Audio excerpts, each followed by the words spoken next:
Okay guys, सो हम modulation discuss कर रहे थे।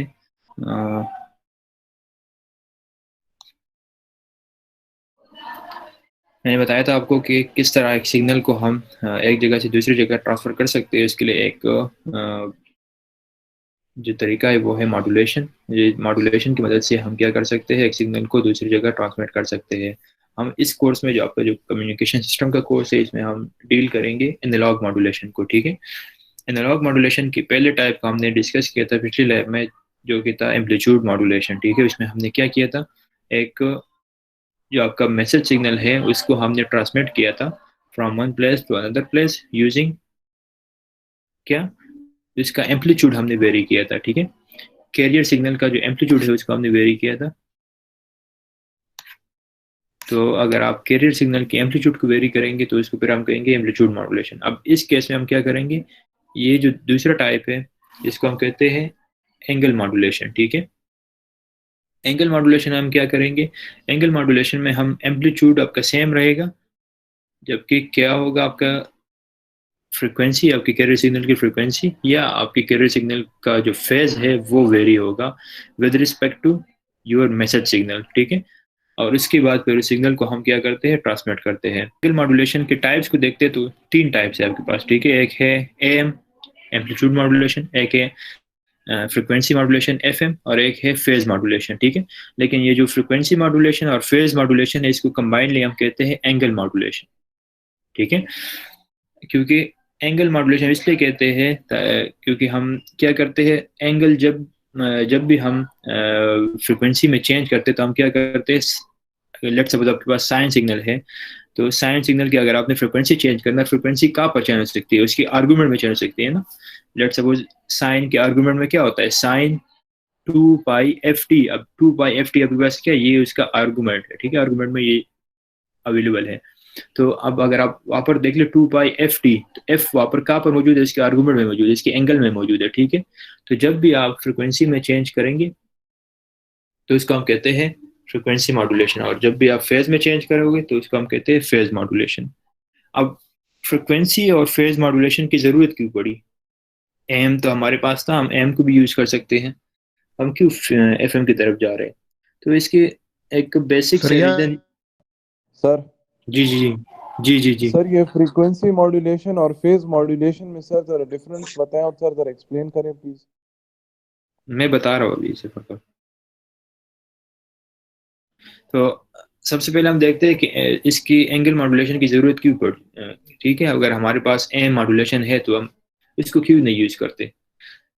एम मॉड्यूलेशन, अगर सबसे पहले मैं आपको बता दूं कि एम मॉड्यूलेशन का जो फ्रिक्वेंसी रेंज है वो as compare to frequency modulation, इसका फ्रिक्वेंसी रेंज क्या होता है, कम होता है, इन किलो हर्ट्ज इसका रेंज होता है। ठीक है, अच्छा जी, तो जो एंगल मॉड्यूलेशन है उसका जो फ्रिक्वेंसी रेंज है वो अराउंड अबाउट 500 किलो हर्ट्ज से स्टार्ट होता है and up to 1800 kilo hertz. ठीक है, जबकि अगर आप फ्रिक्वेंसी मॉड्यूलेशन को देखते हैं तो फ्रिक्वेंसी मॉड्यूलेशन का जो फ्रिक्वेंसी रेंज है that is about from 80 mega hertz to 110 mega hertz. ठीक है, तो इसका अगर आप देख ले तो फ्रिक्वेंसी रेंज काफ़ी ज़्यादा है, हायर फ्रिक्वेंसी में है। ठीक है, तो यहाँ पर एक बात आपने नोट करनी है, वो ये है कि जब भी अगर आपके पास फ्रिक्वेंसी कम है, ठीक है, फ्रिक्वेंसी आपके पास लोअर फ्रिक्वेंसी है, तो इसका क्या होगा, इसका रेंज ज़्यादा होगा, मतलब वो दूर तक ट्रांसमिट हो सकता है। ठीक है, जितना आप फ्रिक्वेंसी हायर फ्रिक्वेंसी की तरफ जाओगे तो उतना ही इसका रेंज क्या होगा, कम होता जाएगा। सही है, लेकिन यहाँ पर एक मसला है इसमें।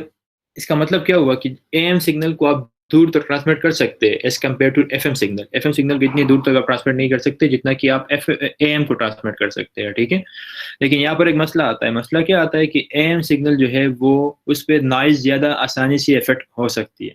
ठीक है, क्यों, जब भी किसी भी सिग्नल में नॉइज ऐड हो जाता है तो वो क्या करता है, सबसे ज़्यादा इफेक्ट वो उसके एम्पलीट्यूड को इफेक्ट करता है। ठीक है, जब भी नॉइज किसी सिग्नल में ऐड हो जाता है तो इससे उसका एम्पलीट्यूड का लेवल जो है वो ज़्यादा हो जाता है। राइट, तो अगर आप एम्पलीट्यूड मॉड्यूलेशन कर रहे हो और इसमें नॉइज ऐड हो गया तो आपको फिर पता नहीं चलेगा कि इसमें कितना वेरिएशन आया, आपका इंफॉर्मेशन लॉस हो सकता है। ठीक है, जबकि अगर आप दूसरे एंड पे फ्रिक्वेंसी मॉड्यूलेशन को देखते हैं तो उसमें क्या होता है, frequency modulation is more robust to noise, ठीक है। उस पर नॉइज इतना इफेक्ट नहीं करता, क्योंकि अगर आप उसमें नॉइज ऐड भी कर लें, उसका एम्पलीट्यूड अगर ज़्यादा भी हो जाए, ठीक है, तो जो आपके पास रिसीविंग एंड पे जो आपका रिसीवर होता है, तो वो क्या करता है, वो तो सिर्फ आपके सिग्नल की फ्रिक्वेंसी को देखेगा, नॉइज को वो क्या करेगा, वो नॉइज को बिल्कुल देखेगा ही नहीं। अगर नॉइज इसमें ऐड हुआ है, ठीक है, और उसने सिग्नल के एम्पलीट्यूड को ज़्यादा कर दिया है, तो वो उसको बिल्कुल डिस्कार्ड कर देगा। वो सिर्फ और सिर्फ एक ही प्रॉपर्टी को देखेगा, जो कि है फ्रिक्वेंसी। फ्रिक्वेंसी कहाँ पे कम हो रही है, कहाँ पे ज़्यादा हो रही है, उसको डिटेक्ट करेगा और उससे आपकी इन्फॉर्मेशन को वो डिकोड करेगा, ठीक है। तो इसलिए नॉइज जो क्या कहते हैं एंगल मॉड्यूलेशन है, it is more robust to noise. इसीलिए हम क्या करते हैं, आपकी मोस्टली जितनी भी म्यूजिक चैनल अगर आप देख लें, जो रेडियो चैनल होते हैं म्यूजिक चैनल्स, तो वो ज़्यादातर यूज़ करते हैं FM as compare to AM, ठीक है। लेकिन अगर आप न्यूज़ चैनल को देख ले, न्यूज़ चैनल ज़्यादातर क्या करते हैं, वो एम यूज़ करते हैं फिर, क्योंकि उसका रेंज ज़्यादा होता है, ठीक है। वहाँ पर साउंड क्वालिटी की इतनी उसको ज़रूरत नहीं होती, लेकिन वो चाहते हैं कि हमारा जो रेंज है वो ज़्यादा हो जाए, जिसके लिए फिर हम वो क्या करते हैं, एम को यूज़ करते हैं। तो ये मेन डिफरेंस था आपके पास एम मॉड्यूलेशन में और एंगल मॉड्यूलेशन में, ठीक है। अब आगे ईसा ने कहा कि इसके एफएम में क्या फ़र्क है और पीएम में क्या फ़र्क है, मतलब फ्रीक्वेंसी मॉड्यूलेशन में क्या फ़र्क है और फेज मॉड्यूलेशन में क्या फ़र्क है। तो ये हम आगे देखते हैं यहाँ पर। तो जैसे मैंने आपको बता दिया कि एंगल मॉड्यूलेशन क्या है। Angle modulation is modulation in which the angle of a sine wave carrier is varied by modulating wave। मतलब क्या है, वही सेम मतलब है जिस तरह हमने एम्पलीट्यूड मॉड्यूलेशन में किया था। वहां पर क्या था, हम कैरियर सिग्नल के एम्पलीट्यूड को वेरी करते हैं with respect to our modulating signal. Modulating signal कौन सा सिग्नल है, वो आपके पास मैसेज सिग्नल, मैसेज सिग्नल को हम कहते हैं मॉड्यूलेटिंग सिग्नल, ठीक है। अब frequency modulation and phase modulation are two type of angle modulation. मैंने स्टार्ट में बता दिया कि एफएम और पीएम को कंबाइनली हम कहते हैं एंगल मॉड्यूलेशन, ठीक है। And telecommunication and signal processing, frequency modulation is the encoding of information in carrier wave by varying the instantaneous frequency of the wave। Communication system में हम क्या करते हैं, सिग्नल प्रोसेसिंग में हम, अगर आप कैरियर सिग्नल की फ्रिक्वेंसी को वेरी कर रहे हैं with respect to your message signal, तो that type of modulation is known as frequency modulation, ठीक है। जहां पर आपके पास एंगल और फेज सेम रहेंगे और आपके पास क्या वेरी होगा, उसकी फ्रिक्वेंसी वेरी होगा। एक जगह पर आपके जो मॉड्यूलेटेड सिग्नल होगा, मॉड्यूलेशन के बाद जो आपके पास आउटपुट में जो सिग्नल मिलेगा, तो उसकी किसी जगह पर फ्रिक्वेंसी लो होगी, किसी जगह पर फ्रिक्वेंसी ज़्यादा होगी, ठीक है। उसका फेज और उसका एम्पलीट्यूड एग्जैक्टली सेम होगा जो कि मॉड्यूलेटेड सिग्नल का था, ठीक है। मॉड्यूलेशन से पहले जिसका जितना एम्पलीट्यूड था और जितना फेज था वही सेम रहेगा, लेकिन सिर्फ फ्रिक्वेंसी उसकी चेंज होगी, इसको हम कहेंगे फ्रिक्वेंसी मॉड्यूलेशन। जबकि फेज मॉड्यूलेशन क्या है, फेज मॉड्यूलेशन में हम क्या करते हैं, encode information as variation in the instantaneous phase of the carrier wave, ठीक है। इसमें हम क्या करते हैं, आपकी फ्रिक्वेंसी और आपकी जो एम्पलीट्यूड है वो सेम रहेंगे, जबकि आपके पास मॉड्यूलेटेड सिग्नल जो होगा उसमें फेज वेरी होगा, ठीक है। किसी जगह पर लेट सपोज 0 डिग्री से आपका सिग्नल स्टार्ट हो रहा है और किसी जगह पर वो 90 डिग्री से स्टार्ट होगा, ठीक है। तो फेज आपका वेरी होगा, जबकि फ्रिक्वेंसी और एम्पलीट्यूड सेम रहेंगे।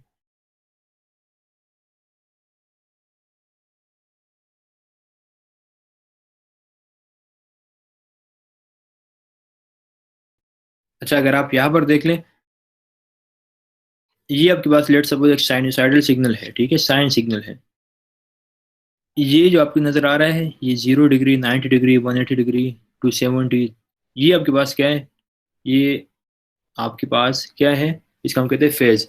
लेट सपोज अगर आप साइन सिग्नल की बात करते हो, साइन सिग्नल 0 डिग्री से स्टार्ट होगा, ठीक है। स्टार्टिंग पॉइंट क्या होगा, 0 डिग्री। और अगर आप इसको आप क्या करते हैं, कॉस की बात करते हैं, तो कॉस को हम अक्सर कहते हैं कि cos is the shifted version of sine signal, ठीक है, क्यों कहते हैं इस तरह? वो इसलिए कहते हैं अगर हम क्या करें, इस साइन सिग्नल को अगर हम 90 डिग्री का शिफ्ट दे दें, ठीक है, तो स्टार्टिंग पॉइंट क्या हो जाएगा? स्टार्टिंग पॉइंट ये 0 डिग्री है, अगर इसको हम 90 डिग्री का शिफ्ट दे दें तो वो स्टार्टिंग पॉइंट ये बन जाएगा। और अगर स्टार्टिंग पॉइंट ये बन जाए तो आपके पास वो सिग्नल क्या हो जाएगा? साइन से चेंज होकर वो कॉस बन जाएगा, ठीक है। तो इसको हम कहते हैं सर फेज। कॉस से चेंज होगा साइन बन जाएंगे सर? हाँ, अगर कॉस को आप शिफ्ट कर ले, क्या 90 डिग्री उसमें शिफ्ट लेके आए, एडवांस कर ले उसको, ठीक है, तो वो क्या हो जाएगा? उससे साइन बन जाएगा। और अगर साइन को आप 90 डिग्री आप उसको शिफ्ट लेके आए, डिले कर दे 90 डिग्री, तो वो क्या हो जाएगा? उससे साइन से कॉस बन जाएगा। तो इन दोनों को हम क्या करते हैं, अगर आप एक इसको 90 डिग्री में शिफ्ट लेके आएंगे, ठीक है, तो वो साइन से आप कॉस बना सकते हैं और कॉस से आप साइन बना सकते हैं, ठीक है। तो ये आपके पास फेज के बारे में कुछ इंफॉर्मेशन थी। अब इसको हम देखते हैं कि अगर हम एक सिग्नल को इसकी मॉड्यूलेशन करते हैं तो इसका फ्रीक्वेंसी मॉड्यूलेशन में इसका आउटपुट किस तरह आएगा और फेज मॉड्यूलेशन में इसका आउटपुट कैसे आएगा, ठीक है। लेट्स से आपके पास ये एक फ्रीक्वेंसी मॉड्यूलेटर है, ठीक है, जो क्या करता है? फ्रीक्वेंसी मॉड्यूलेशन परफॉर्म करता है। लेट्स सपोज आपके पास एक साइड पे है मॉड्यूलेटिंग सिग्नल, जो कि है जिसको हम मैसेज सिग्नल भी कहते हैं, ठीक है, ये मॉड्यूलेटिंग सिग्नल है। और एक आपके पास है कैरियर सिग्नल। दोनों को हमने प्रोवाइड कर लिया फ्रीक्वेंसी मॉड्यूलेटर को, और उसके आउटपुट में हमारे पास ये मॉड्यूलेटेड सिग्नल आ गया, ठीक है। अगर इसको मैं जूम कर लूँ तो आप देख लें, यहाँ पर देख लें आप, इस जगह पे आपके पास क्या है? फ्रीक्वेंसी ज़्यादा है और यहाँ पर फ्रीक्वेंसी कम है, ठीक है। तो किसी जगह पर फ्रीक्वेंसी ज़्यादा होगी, किसी जगह पर फ्रीक्वेंसी कम होगी, ठीक है। तो इस टाइप ऑफ मॉड्यूलेशन को फिर हम कहते हैं क्या? Frequency modulation. और अगर आप यहाँ पर देख ले, फेज और जो एम्पलीट्यूड है वो दोनों का सेम है, इसका और इसका दोनों का सेम है, ठीक है। अगर आप यहाँ पर देख ले, स्टार्टिंग पॉइंट क्या है? ये -180 डिग्री है, तो यहाँ पर भी -180 डिग्री है, ठीक है। और एंगल अगर आप एम्पलीट्यूड को देखते हैं, एम्पलीट्यूड भी दोनों का सेम है, इसका जितना एम्पलीट्यूड है उतना ही इसका भी है।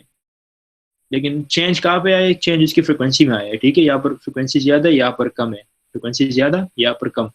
इस टाइप ऑफ मॉड्यूलेशन को हम कहते हैं फ्रिक्वेंसी मॉड्यूलेशन, ठीक है। दूसरा टाइप है मॉड्यूलेशन का, वो है फेज मॉड्यूलेशन। एंगल मॉड्यूलेशन का जो दूसरा टाइप है उसको हम कहते हैं फेज मॉड्यूलेशन। तो फेज मॉड्यूलेशन में क्या होगा?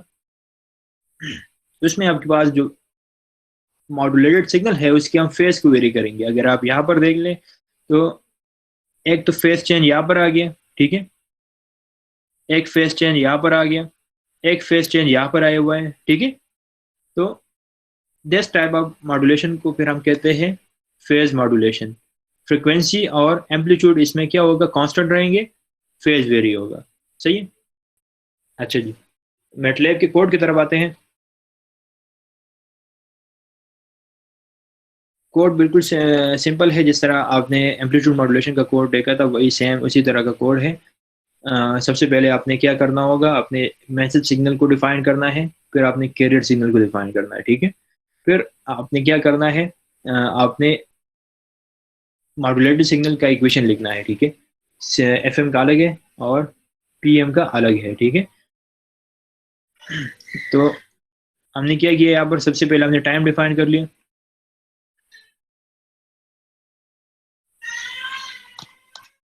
टाइम हमने डिफाइन किया हुआ है, टाइम 0 से स्टार्ट होगा अप टू 10 मैंने लिखा हुआ है, आप इसको 1 भी लिख ले, ठीक है, 1 सही है, 1 लिख ले। इसके बाद है AM। AM हमने एक वेरिएबल डिफाइन किया हुआ है, जो कि क्या, इसमें कौन सी वैल्यू सेव होगी? उसमें आपके पास जो मैसेज सिग्नल है उसका एम्पलीट्यूड वहाँ पर सेव होगा, ठीक है, AM में। फिर FM है, FM में क्या स्टोर होगा? FM में आपके पास जो मैसेज सिग्नल है उसकी फ्रिक्वेंसी आपके पास यहाँ पर FM में स्टोर हो जाएगी, ठीक है। AC क्या है? AC में आपके पास कैरियर सिग्नल का जो एम्पलीट्यूड है उसकी वैल्यू यहाँ पर सेव हो जाएगी। FC में क्या होगा? FC में आपके पास जो कैरियर सिग्नल की जो फ्रिक्वेंसी है वो यहाँ पर स्टोर हो जाएगी, ठीक है। इनपुट कमांड हम क्यों यूज करते हैं? इनपुट कमांड हम इसलिए यूज करते हैं कि आप ये प्रोग्राम को रन कर ले तो रन टाइम में उसको आप वैल्यू प्रोवाइड कर सकते हैं। अगर आप ये यूज नहीं करना चाहते तो आप डायरेक्टली यहाँ पर भी इसको वैल्यू दे सकते हैं। Let's suppose AM equal to 2। बस ये आपकी, फिर ये इनपुट वगैरह लिखने की जरूरत नहीं है, ठीक है। अब अगर आपको याद है एम्पलीट्यूड मॉड्यूलेशन, तो वहां पर हमने एक टर्म यूज किया था मॉड्यूलेशन इंडेक्स का, ठीक है। तो मॉड्यूलेशन इंडेक्स में हमने क्या देखा था? मॉड्यूलेशन इंडेक्स में हमने ये देखा था कि वो आपको ये बता रहा था कि आपका सिग्नल कितना वेरी होगा, ठीक है, from the unmodulated wave form. Let suppose अगर आपके पास जो मैसेज सिग्नल है उसका एम्पलीट्यूड है 5 वॉट, ठीक है। तो जब इसका मॉड्यूलेशन कर ले तो एम्पलीट्यूड मॉड्यूलेशन में तो एम्पलीट्यूड वेरी होता है, तो कितना उसका एम्पलीट्यूड वेरी होगा ये हमें कौन बता रहा था? ये हमें मॉड्यूलेशन इंडेक्स से पता चल रहा था, ठीक है। तो सेम यहाँ पर एफएम और पीएम के लिए क्या है? एक है फ्रिक्वेंसी सेंसिटिविटी और एक है फेज सेंसिटिविटी। इससे हमें पता चलता है कि आपका जो मॉड्यूलेटेड वेव फॉर्म होगा उसकी फ्रिक्वेंसी कितनी वेरी होगी from the unmodulated wave form, या उनका फेज कितना वेरी होगा फ्रॉम अनमॉड्यूलेटेड वेव फॉर्म, ठीक है। लेट सपोज इसका जो इक्वेशन है वो किसके बराबर है? इक्वेशन आपके पास बराबर है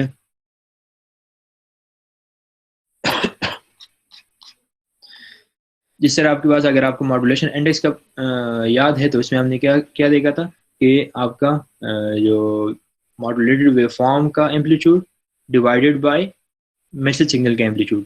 तो सेम केस के सेम फार्मूला इसके लिए भी आप यूज कर सकते हैं। तो यहाँ पर आप फ्रिक्वेंसी सेंसिटिविटी किस तरह डिफाइन कर सकते हैं?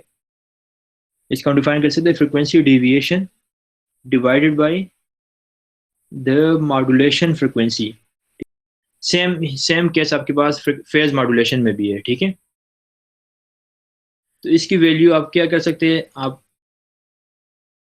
कुछ भी ले सकते हैं। अगर 1 आपने ले लिया तो 1 का मतलब क्या है कि आपके पास जो मॉड्यूलेटेड वेव फॉर्म है और जो आपके पास अनमॉड्यूलेटेड वेव फॉर्म है, उन दोनों में डेविएशन और इन दोनों में कोई फर्क नहीं है ना खास, ठीक है। तो सबसे पहले हमने क्या करना है? हमने मैसेज सिग्नल को डिफाइन करना है। तो मैसेज सिग्नल के लिए हम क्या करते हैं? ओमेगा को डिफाइन कर लेते हैं। Omega is equal to 2 pi F M,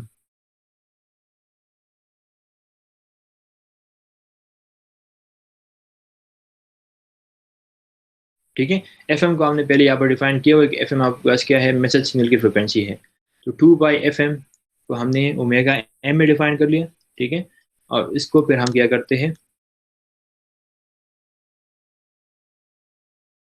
यहाँ पर हम इसकी ओमेगा एम जो हमने डिफाइन किया हुआ है वो हम मैसेज सिग्नल में यहाँ पर हम पुट कर लेते हैं। ओमेगा एम यहाँ पर ये आ गया, ठीक है। तो एम आपके पास क्या है? मैसेज सिग्नल है जो कि बराबर है A M N to cos, और इसके आर्गुमेंट में क्या है? Omega M N two T, ठीक है। तो इस कमांड से क्या होगा? एक मैसेज सिग्नल आपके पास बन जाएगा जो कि होगा कॉज सिग्नल। एम इसका एम्पलीट्यूड है जो हमने स्टार्टिंग में इसको प्रोवाइड कर दिया है, और ओमेगा एम इसका क्या है? उसका आर्गुमेंट है, इसमें फ्रिक्वेंसी मौजूद है, ठीक है। फ्रिक्वेंसी हम प्रोवाइड कर लेंगे पहले ही। और इसके बाद प्लॉटिंग है, तो ये आपके पास प्लॉटिंग आ गई। एम को हमने प्लॉट करना है तो प्लॉट टी कामा एम हमने कर लिया, ठीक है। टाइम पे हमने प्लॉट करना है इस एम सिग्नल को, तो टी कामा एम को इस तरह आपके पास वो प्लॉट हो जाएगा। इसके बाद कैरियर को हमने डिफाइन करना है। तो कैरियर के लिए पहले हम ओमेगा को डिफाइन कर लेते हैं। अगर आप ओमेगा डिफाइन नहीं करना चाहते तो आप सिंपली क्या कर सकते हैं? ये 2 पाई एफ सी जो है ये आप यहाँ पर लिख दे ओमेगा की जगह, तो ओमेगा डिफाइन करने की जरूरत नहीं है, ठीक है। तो अब कैरियर बराबर है किसके? कैरियर सिग्नल वो भी एक कॉस सिग्नल के बराबर है। ए सी उसका एम्पलीट्यूड है और ओमेगा सी उसका आर्गुमेंट है जो कि बराबर है 2 पाई एफ सी जो हमने यहाँ पर डिफाइन कर लिया, ठीक है। उसके बाद इसको प्लॉट करने का प्लॉटिंग का ये कमांड यहाँ पर मौजूद है। इसके बाद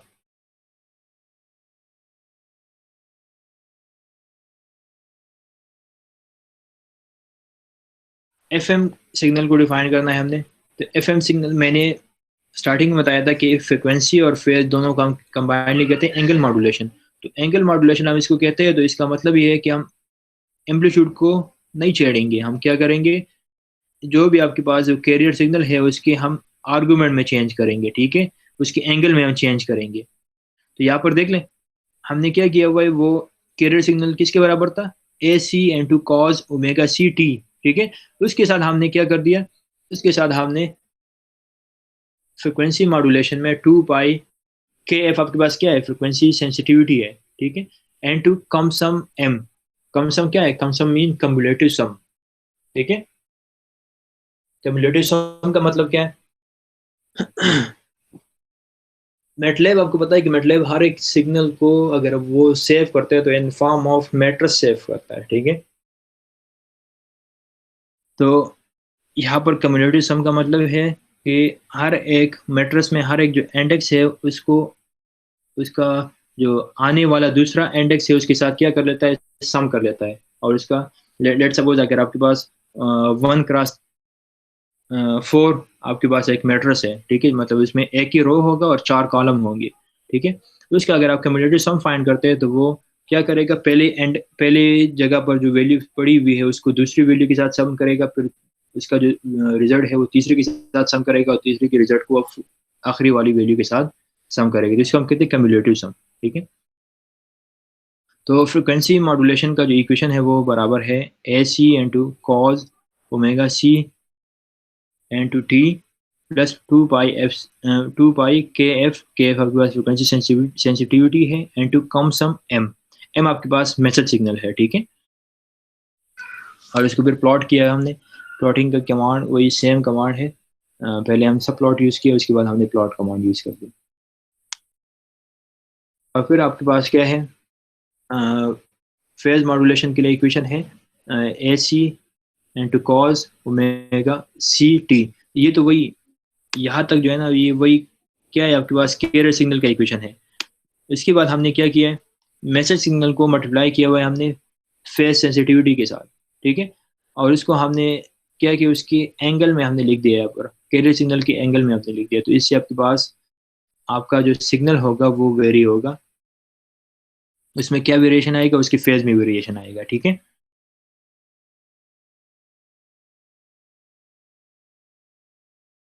इसको हम डिफरेंट तरीक़ों से हम इसको परफॉर्म कर सकते हैं, लेकिन ये सबसे सिंपलेस्ट तरीका है, तो मैंने ये यहाँ पर लिख दिया है, ठीक है।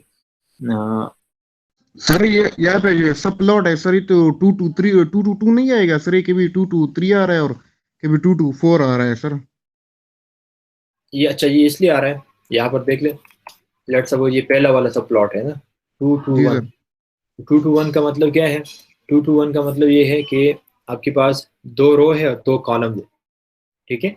और 2 रो 2 कॉलम में सबसे पहला प्लॉट जो होगा वो मैसेज सिग्नल का होगा, ठीक है। अब दूसरी अगर आप उसको देखते हैं, कैरियर को देखते हैं, तो 2 to 2 आ रहा है।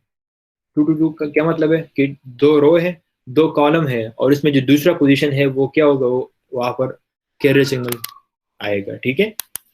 अब अगर तीसरे को देखते हैं तो 2 to 3 है, तो मतलब 2 रो 2 कॉलम है, लेकिन इसमें जो तीसरा पोजीशन है वहाँ पर क्या होगा, एफएम सिग्नल होगा। और 2 to 4 है, तो इसका मतलब है कि 2 रो 2 कॉलम है और इसमें जो चौथा पोजीशन है वहाँ पर क्या होगा, वहाँ पर आपके पास पीएम सिग्नल आएगा। जिसको हम रन कर दे तो आपको समझ आ जाएगी। मैं मैटलैब में इसको रन करता हूँ,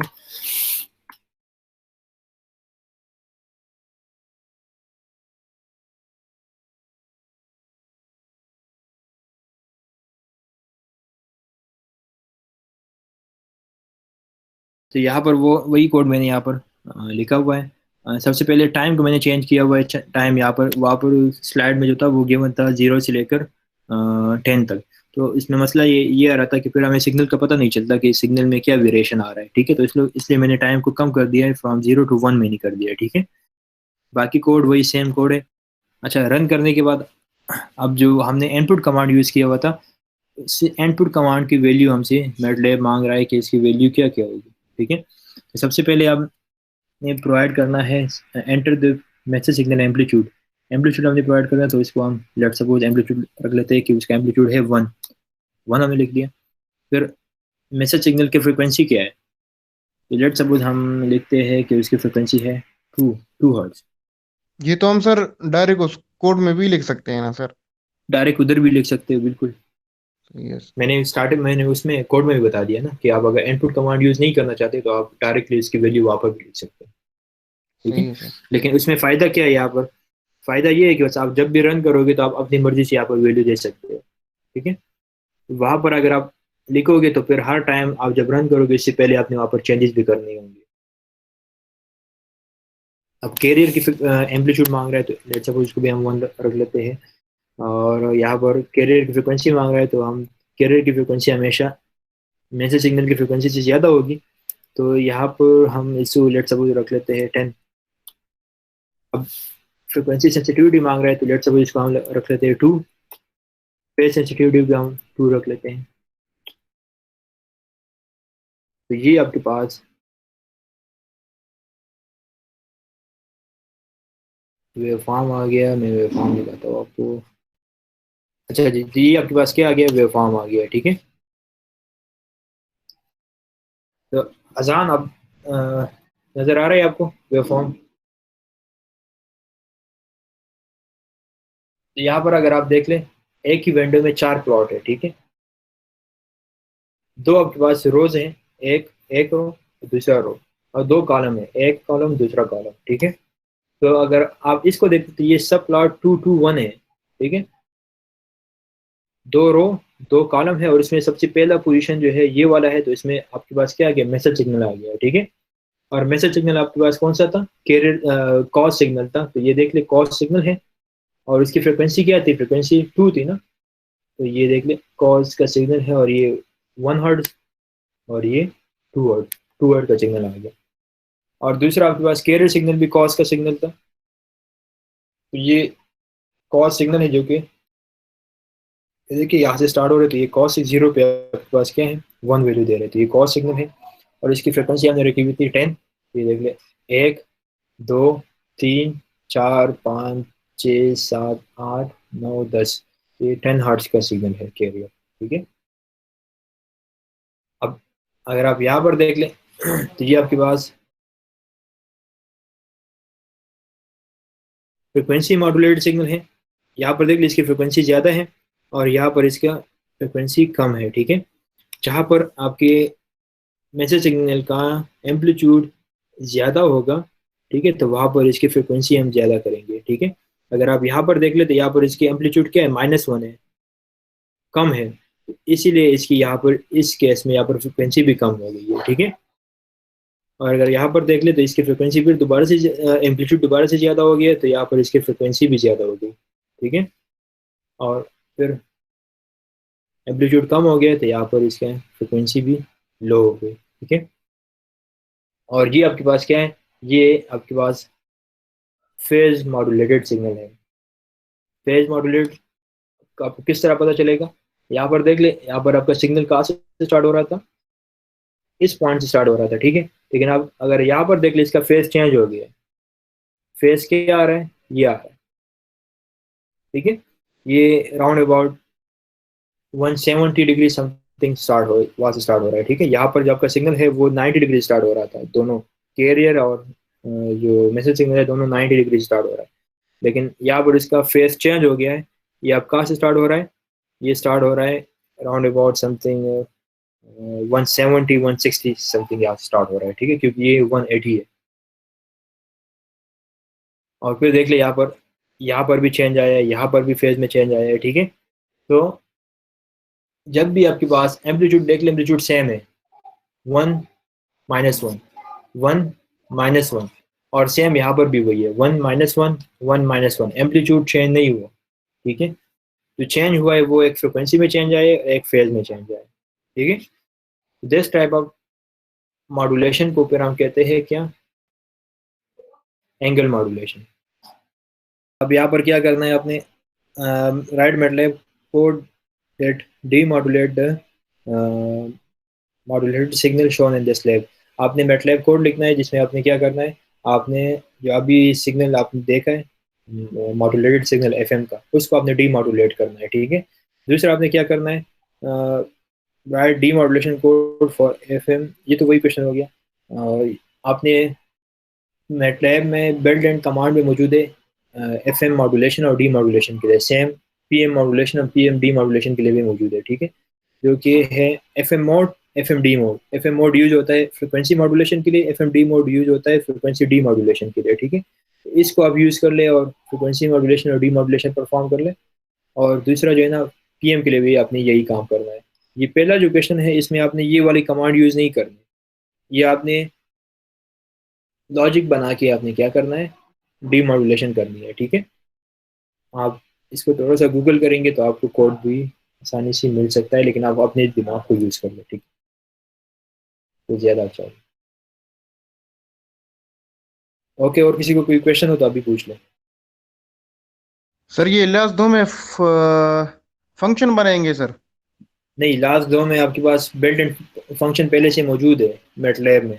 एफ एम मोड मौजूद है किसके लिए, एफ एम मोड यूज़ करके आप एफ एम मॉड्यूलेशन कर सकते हो। ठीक है, इस तरह एफ एम डी मोड है जिसको आप यूज़ करके एफ एम डी मॉड्यूलेशन कर सकते हैं। सही है। जी और सर। जो क्वेश्चन नंबर 1 था उसमें आपने क्या करना है, क्वेश्चन नंबर 1 में आपने लॉजिक बनाना है कि किस तरह आप अभी इस लैब में जो हमने मॉड्यूलेशन की है उसको आप किस तरह डी मॉड्यूलेट कर सकते हो, उससे आप ओरिजिनल सिग्नल किस तरह निकाल सकते हो। ठीक है, सही है सर। ओके गाइस, अभी आज के लिए इतना ही काफ़ी है। ठीक है, thank you for your time. Thank you sir. Okay जी, वेलकम। अल्लाह हाफिज़ सर। अल्लाह हाफिज़।